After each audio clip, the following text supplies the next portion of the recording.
नाज़रीन, जिस तरीके से पुरतशद्दुद पर उकसाने के लिए कई एक ऐसे बयानात आ रहे हैं जिससे ये कभी कभी शुबा होता है कि हमारे वतन अजीज़ के भाईचारे के अमन को पारा पारा करने के लिए कहीं ये भगवा साजिश तो नहीं। नाजिबा और ऐसे गैर जमहूरी नफरत अंगेज़ और घटिया किस्म के बयानात जो है ना आ रहे हैं, बयान नहीं किया जा सकता। जब इसका नतीजा बरामद होता है तो एक बर्बादी लेकर आता है मुल्क के अंदर, जिससे गरीब तबका जो है ना उससे मुतासर हो जाता है और माशी हालत से दुचार हो जाता है। कांग्रेस के जो है ना एक लीडर मतीन शरीफ साहब ने, लेकिन मैं ये समझता हूँ कि जो है ना उनका भी जवाब शायद मेरे हिसाब से तो मुतज़लज़ल ही रहा है। सूफ़ी खैरुद्दीन साहब के पास जो है ना आया हूँ, उनकी क़यामगाह पर, उनके ऑफिस पे, मैं ये बात जानने के लिए, उनका रद्दअमल जानने के लिए कि ये क्या साजिश है। मतीन शरीफ जैसे एक सुलझे हुए इंसान, मैं नहीं समझता कि जो है ना, मैं तो इत्तेफाक नहीं रखता उनके जवाब से। ये रद्दअमल हम जो है ना सुनने के लिए, समझने के लिए, सूफ़ी साहब हम आपसे समझना चाहते हैं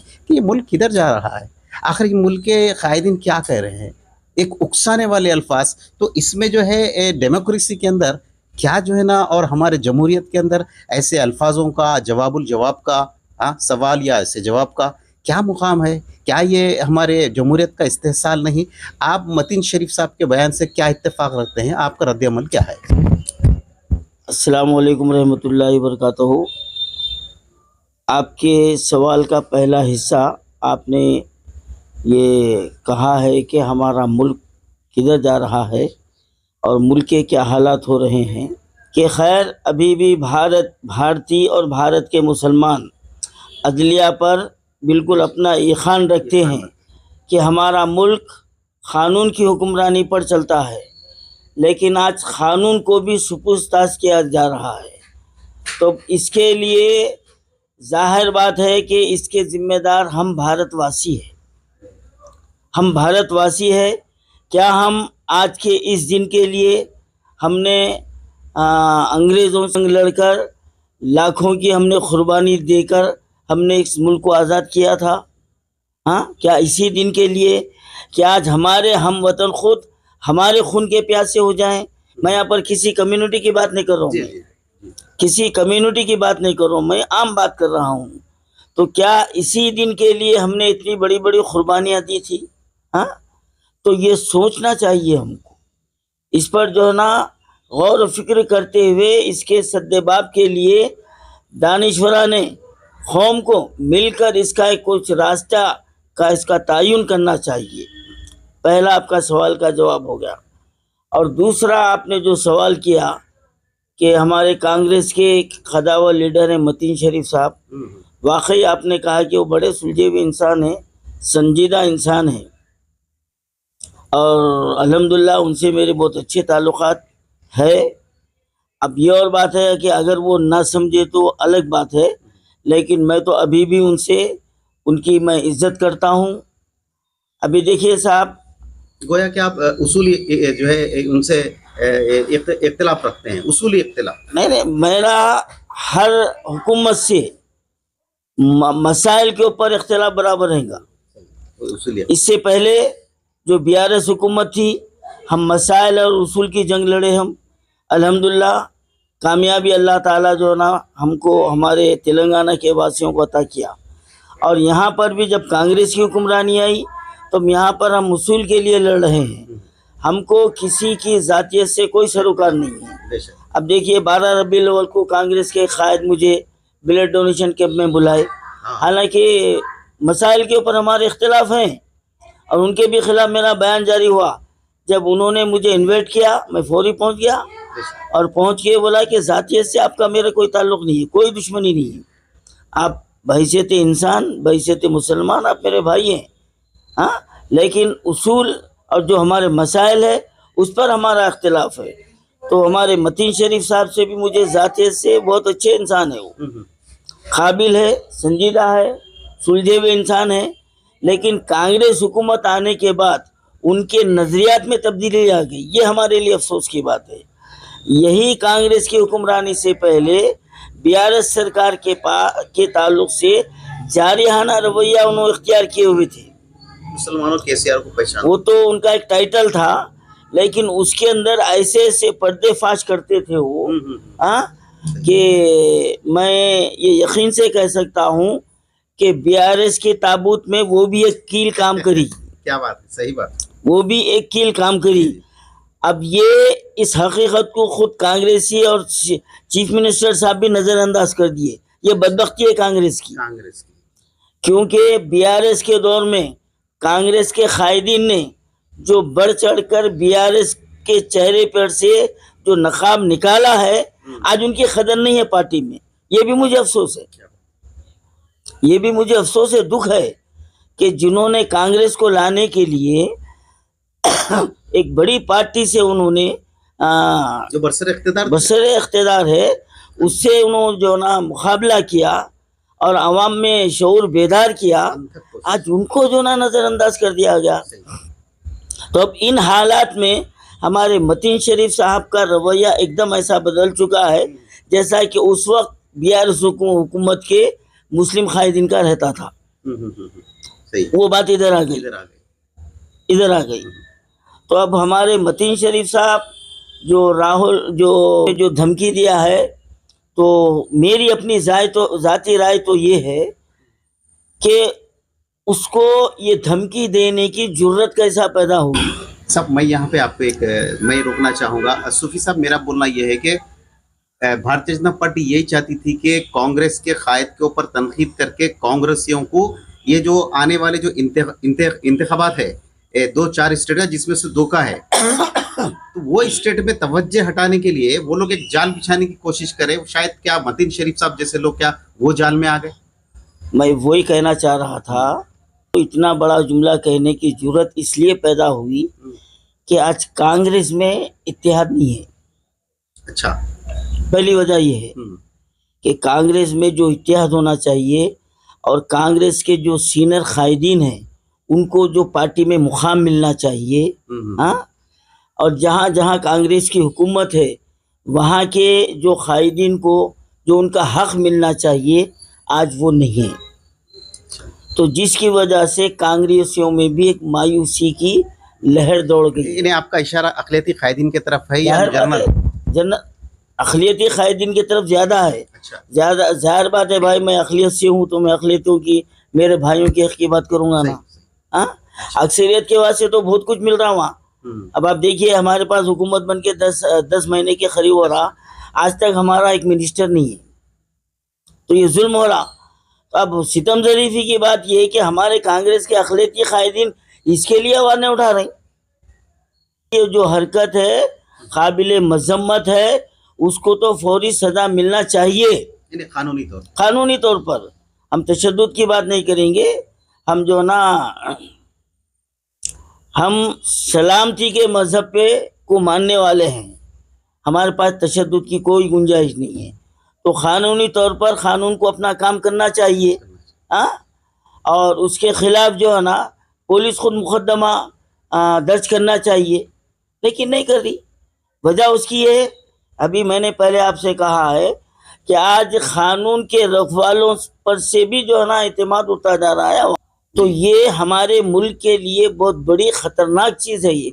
तो हुक्मरानी किसकी रहेंगी फिर? सिंह के बयान को लेकर मतीन शरीफ साहब ने जो बयान दिया है वो काबिल मज़म्मत है, नहीं देना चाहिए, कतई नहीं देना चाहिए। और उनका जो अंदाज था ऐसा मालूम हो रहा था कि वो गुस्से में है।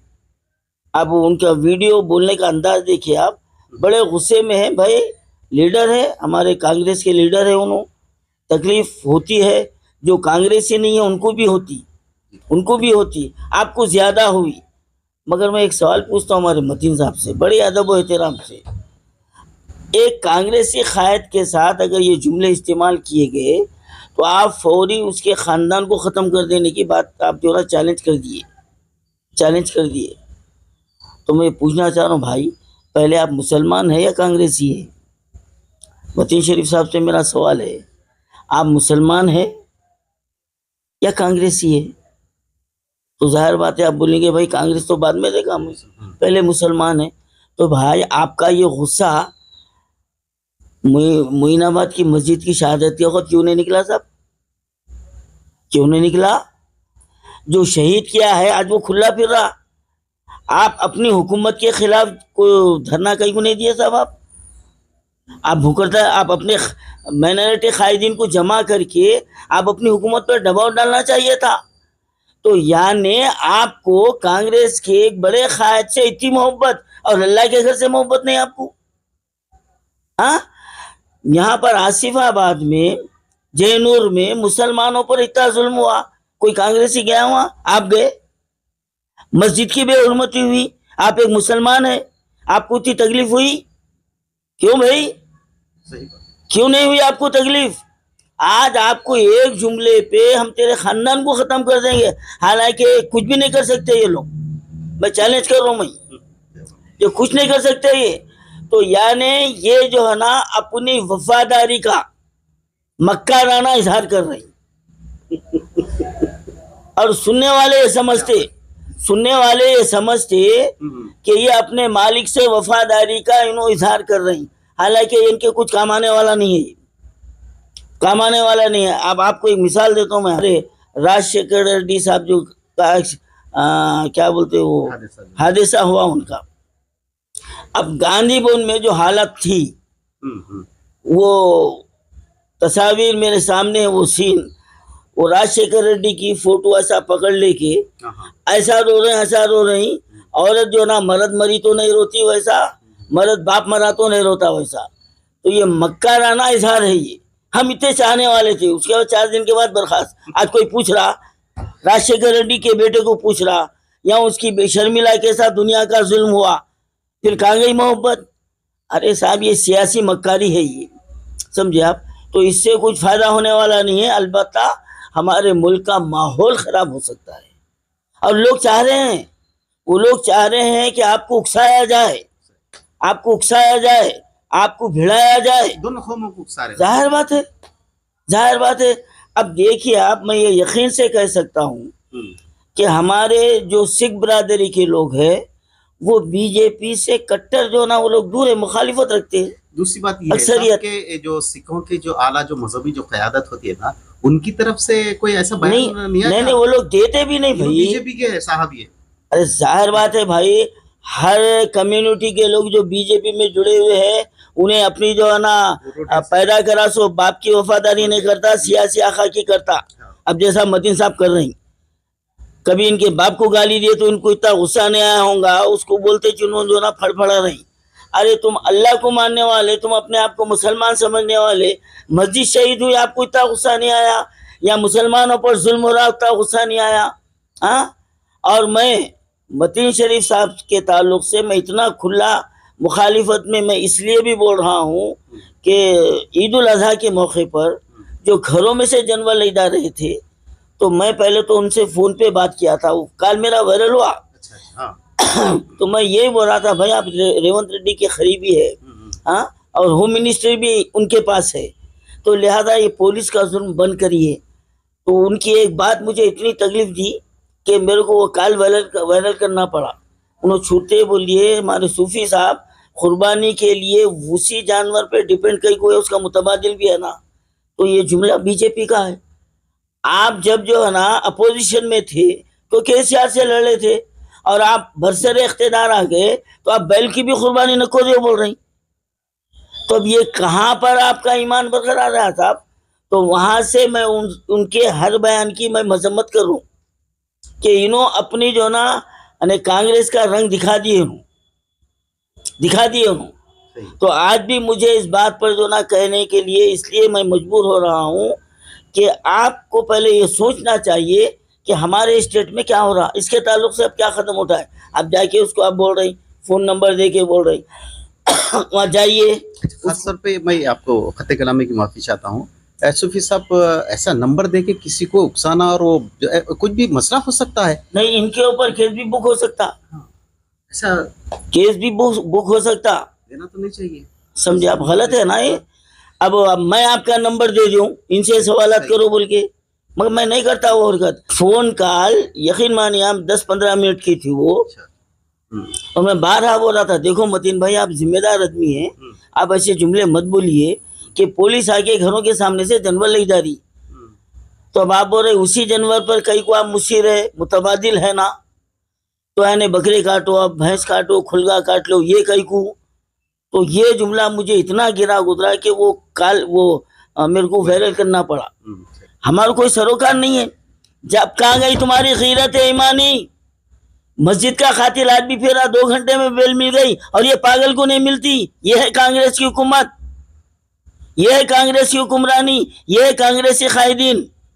और लाके जो है ना खायद आपके वक्फ बोर्ड में वहाँ खड़े रह के फोटो बताए, भाई तुम्हारे को मालूम है ना, बोर्ड है ना, फिर उन्होंने खुला कहीं फिरा। तो यानी एक लैंड ग्रैबर को बचाने के लिए ये लोग ये गेम खेले। और बड़ी अफसोस की बात ये है कि ये लोग वक्फ माफिया डान के साथ फिरते हैं लोग, इनके हलकों में है उन्हें। हाँ, और जबकि इनको मालूम है इन्हें वक्फ प्रॉपर्टियों की कितनी दलाली करा, मालूम है इनको, लेकिन फिर भी इनके सफों में। अरे सेक्रेटेरिएट में जो है ना कांग्रेस लीडरों की मीटिंग होती, वहां पर उन्हें पहुंच रहा, इनको एतराज नहीं है। तो मतलब ये कि उन्हें जो है ना ये धंधे करके तुम्हारे को हड्डी डाल रहा हूँगा, खुला बोल रहा हूँ। भाई गैर कांग्रेसी की मीटिंग में कैसा आता, सेक्रेटेरिएट में कैसा आता, मुझे जवाब दो आप। वो भी आला सतह इजलास में कैसा बैठता, जवाब दो आप इसका। कैसा आप बर्दाश्त कर रही? तो आप भी वही कैटेगरी के हैं। इस बात से आपको मुसलमानों से कोई सरोकार नहीं है। आज राहुल गांधी को एक जुमला बोले तो आप उसके ऊपर जो ना तनके जा रहे हैं। आप जाने का भी जो ना चैलेंज कर दिए। खैर जाइए आप वहाँ जाके, आप फूल पहनाते कि फूल पहनते कि क्या है कि वो तो वक्त बताएगा, वो तो हम नहीं बोल सकते वो। लेकिन ये इश्तियाल अंगेजी से हमको बचना चाहिए। सामने वाला हमको मुश्ताल करने की कोशिश करता, लेकिन हमारी दानिशमंदी ये है, भगवा तंजीमों का ये साजिश का हिस्सा है। ये तकरीबन हो रहा है, हिंदू मुसलमान के अंदर जो है बीज बोया जाए, तकरीबन यही हो रहा साहब, यही हो रहा। फौरी हम जो ना उछल जा रहे हैं, फौरी हम उछल जा रहे हैं। अब देख रहे हैं अच्छा हो रहा, देख रहे हैं मुसलमान अच्छा कर रहे हैं, जहरीले तकरीरा भी कर ले रही, उसका असर जो ना गरीब मुसलमान भर रहे, गरीब मुसलमान भर रहे हैं। तो बड़े बड़े स्लैटर हाउस है वो हिंदुओं के है और मुसलमानों का नाम रख रहे हैं, आप उसके खिलाफ आवाज नहीं उठाते। कांग्रेस वाले उठाओ ना, अल कबीर है सुबह करके बाहर भिजाया जा रहा है, ये कांग्रेसी अंधे है। हाँ, और फिर गाय तस्करी के जो ना इल्जाम लगा के बेखुसूर मुसलमान को मार रहे, जब उनको जोश नहीं आया, जब इनको जोश नहीं आया, या कि मुसलमानों के घरों में से जानवर खींच के ले जाना, जब इनको जोश नहीं आया, तो आप आपके बयान को हम नजरअंदाज कर देते। बहरहाल नाजरीन, जैसे आपने सुना कि सूफी साहब का जो है, जो मतीन शरीफ साहब का जो बयान है, उसके रद्द-ए-अमल के तौर पे उनका ये कहना है कि जो है बिल्कुल हम मजम्मत करते हैं ऐसे बयानात की। ना सिर्फ ये कि मतीन शरीफ साहब, तो ये जो है हमारे पुरअमन तरीके से भाईचारा जो हिंदुस्तान का है उसको पारा पारा करने की ये साजिश के शायद हिस्सा भी हो सकता है। तो खैर मतीन शरीफ साहब, और दूसरी नाज़रीन मेरा ये भी कहना है कि मतीन शरीफ साहब एक जो है एक एकदम अच्छे समझदार आदमी है। में ताजुब तो ये है कि उन्होंने भी ऐसे बातों में कैसा आ गए, ताजुब है। तो बहरहाल जो है लबेदुबाब ये है कि सूफी साहब ने ये कहा कि बयान को रद्द करते हैं, ये बयान जो है ना बिल्कुल देने का काबिल नहीं है। तो ऐसे बयान जो है ना आइंदा मतीन शरीफ साहब देने से गुरेज करना चाहिए। तब तक के लिए दीजिए इजाज़त मोहम्मद जावेद को। एक नए मौजू के साथ में इंशाअल्लाह कल हो या परसों हम एक नए मौजू के साथ में सूफी साहब के यहाँ ज़रूर आपको रूबरू कराएंगे। जब तक के लिए दीजिए इजाज़त मोहम्मद जावेद को। अल्लाह हाफ़िज़।